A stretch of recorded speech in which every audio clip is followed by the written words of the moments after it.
muri ya dosiye twigera kubabwira amatohoza yari yakozwe n'igipolisi twabivuze hari ku itariki 20 z'ukwezi kwa kabiri uyu mwaka nyene 2021 twari ajanye n'igandagurwa ry'uwitwa Kubwimana Thierry yabereye muri Gasekebuye ngaha mu gisagara ca Bujumbura.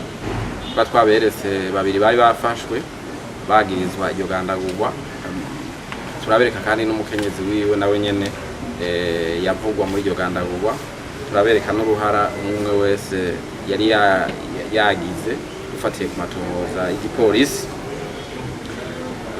Babo rero barashikirije ubutungane, ariko amatohoza ntiyaheze. Igipolisi carabandanije amatohoza ku buryo ubu naho cafashe abandi babiri bavugwa muri urwo rupfu, dufatiye ku matohoza y'igipolisi imaze gushikako.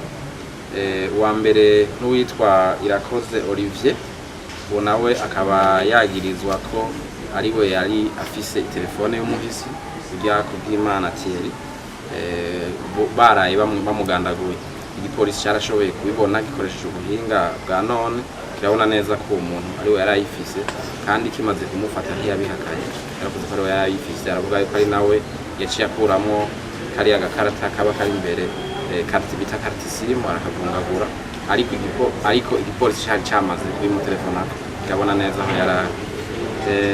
Uwundi yafashwe n'uwitwa Bigirimana Jean Marie Batazira Ndagije, uyu nawe akaba yarimwo muri burya bubisha, kandi akaba nawe nyene atabihakana, yamaze kuvyagirizwa kuko hari n'abantu yabwiye yuko bijya bintu byaraye bibaye. Hari abantu yabwiye ngo twari akantu twagize mu Gasekebuye ngo ntaco twarose cy'amahera ngo muga twari twishe umuntu.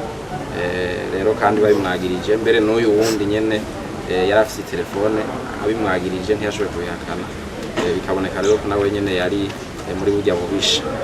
Aha rero icyo twomenyesha nuko abo babiri nabo baca nabo nyene badushashikirwa ubutungane kugira bubandanirize hamwe iyo dosiye, ariko tukamenyesha yuko itohozwa kwigandagurwa bunyamaswa ry'uriya muntu ibandanya. Igipolisi kiracari bandanya gushikaho kizofata uwo wese yoba yaragize uruhara ubwo ari bwo bwose mu bijanye na burya bubisha na kirya caha cakoze.